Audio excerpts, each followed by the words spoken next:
Hello everybody, and welcome back to another Character Spotlight, this time featuring Ike, hero of the Radiant Dawn. Ike is a character from Fire Emblem series who, although has very slow moves, have very strong knockback, and specializes in punishing opponents after they make mistakes, meaning he is very strong against beginners.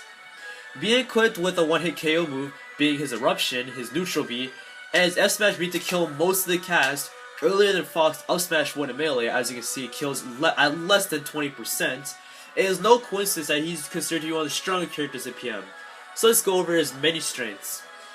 As mentioned before, Ike has a very strong Punisher game, be it from his Eruption skill, being able to kill people very early, his F-Smash also being able to kill people very early, his forward air having ridiculous range, being able to cover almost the entire recovery area for most characters in the cast, back air, just so many diverse and unique tools that allow him to kill people at very early percents if they make a mistake, either with spot dodges, air dodges, you name it, I could probably punish it at that time. Not only does he have a really good punish game and ground game, because of his very strong moves, air combination with ground moves, he also has a really strong recovery. His up B, being Ether, allows him to cover a very good distance while nearly being invincible due to the fact that Ether, his sword right now, covers most of the area which he's traveling, and he can go through platforms, be able to cross up your opponents when they least expect it. Not only does he have very good vertical recovery, he also has amazing horizontal recovery with his side B, quick draw. With this, you're able to travel large distances only by holding sideways and holding the B button. The longer you hold it, the farther you'll travel. The distance you travel is equivalent in the air as it is to the ground. Meaning, if you think this is big distance on the ground, it is even bigger in the air. Also, this functions a lot like Marth's side B would, as in if you can do it to a ledge, you can almost instantly grab it, or more like Fox side B, so to say. On top of that, if you wall jump on certain stages, properly on certain stages, you're able to use your side B again, meaning you have twice recovery, allowing you easy crop steals, making it somewhat even better than the Fox and Falco Phantasm. Although, it can kill you if you do off the ledge, as you can see here. However, if you do know you will fall off the ledge, simply press the button again, you will cancel out the move and end it with a really strong slash, although it is somewhat inaccurate and very low kill power in comparison to his other moves. So, in addition to having good knockback, mobility, he also has very good range as a move. Obviously more range than Marth does, more aerial coverage, just overall very good spacing without having to do much. Simply pump up forward air and you can cover a very vast area. And he has some of the easiest combo game along with very easy gimp tools. As you can see here, I can simply throw my opponent up air, much like Fox would. I can throw him down, F smash. If it wasn't Marth instead like Fox, I would be able to F smash right there. Right there, I was able to forward air if he failed his recovery since he did sleeve swap, and that stock is over. Marth couldn't have done anything. He has so many tools, I'll leave it to you guys to discover, but trust me, you'll easily find a way to gimp with. He is a very strong character that either combo with and or gimp with. Now let's move on to his weaknesses. While his recovery is amazing, theoretically, because it does give a lot of vertical and horizontal, his side B does leave him vulnerable to projectiles, and his up B Ether can somewhat be snuffed out if you grab the ledge, because he simply goes straight down afterwards. Meaning, if you deny him that a certain area, say like with Rob, he is unable to recover. And while some of his moves, like his jabs, are fast, they usually have a slow start time, meaning you have to get used to it. As you can see, I have a long delay between my fair comes out and it covers an area. But it's worth it because, as you can see, it covers more than enough range. And it's easily L-cancelable, which is another strength his moves have. And then once you start to know Ike as an opponent, it's somewhat easy to play around because all you have to do is simply exploit his weaknesses, his inability to do safe shield pressure, because Ike is a character who commits a lot to his options. He cannot simply go on a shield and back off like a Marth or a Fox could. Once he goes in, he cannot go out. He does not have many escapes tools.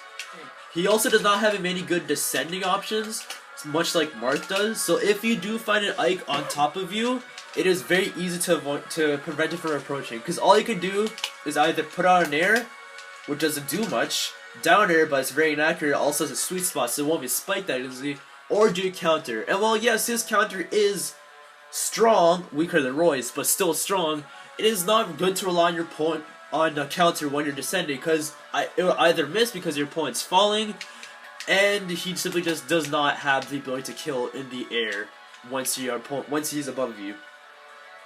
And unless Ike, and once you start turning the tides against Ike, so say you play Marth, you start chain grabbing Ike, which is very easy to do, he cannot, until Ike lands another hit, he's unable to regain control on the stage. Meaning if Ike is being steamrolled, until he lands a solid hit, or he clears out the stock by F smash, or his stock dies, he is unable to gain advantage because of his extremely slow start on moves, and just his reliance on your opponent making a mistake, rather than you being able to make capitalizations on your own strengths. So let's go on to his unique traits. He has a one-hit KO move, OHKO, one-hit KO, as I'll show here, meaning when it's fully charged, it'll be able to instantly one-shot your opponent at 0%, and yes, that does apply to the upwards hitboxes have. Meaning that when you're ledge guarding, all you have to do is hold down your neutral B, wait till your opponent approaches, and just let it go. Because upon dropping down his sword, Ike gains basically what I call true armor, meaning he's unable to flinch, meaning once he drops down the sword, it will drop down no matter what. He has massive range with his forward air, being able to knock out a plethora of your opponent's recovery options, and be able to kill your opponent very easily, almost regardless of their weight class. And although they hit hard, again as mentioned before, they have very good, surprisingly good combo ability between each other. As you can see here, there you go. If I were to land the sweet spot on the move, Marth would have been dead in that scenario. It is very easy to follow up with his aerial moves, especially his neutral air. So let's go on his good and bad match, good stages, bad stages, and matchups. So Ike has bad matchups because people either have good projectile game or fast enough move to follow up on your opponent for them to follow up on, to not let Ike maintain control. Because once Ike loses control, he cannot stay. He has a really hard time coming back. So characters like Rob, Marth, Fox possibly, those kind of characters who really deny Ike's ability to take control of a zone or area, make it so Ike has a very hard time. Meaning he'd rather pick bigger and open stages where he can sort of set up a tent of moves where he can sort of just like put out there to really regain momentum in his favor, because he's a very momentum related dependent character. So due to his, even if his up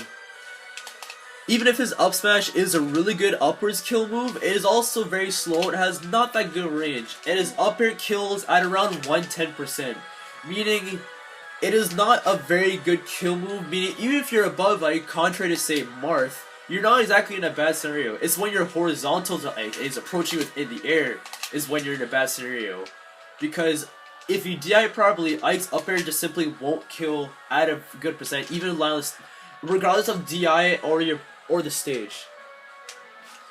So as mentioned before, he is very reliant on maintaining control with his moves, because again, if he falls behind, he can't really do much, and I feel people forget to capitalize on that weakness, that Ike is a slow character who cannot really do much if you do not let him do much, because he cannot simply put out moves. He doesn't have a frame 3 nair where it just allows it to cover. He doesn't have that many long limited hitboxes, so you can easily use that to your advantage to deny him from creating a camping zone. So Ike is a character for you if you like hitting up your opponent once but hard, meaning a good punish game, being able to threaten a large space without need to do much, sacrificing speed for damage is a change you're willing to do, and if you have friends that you're willing to fight for. See y'all next time. Also, don't forget to leave a comment at the bottom of the video, I guess, to suggest video ideas. If I think they're good, I might do a video on next time. Now really, see you guys next time.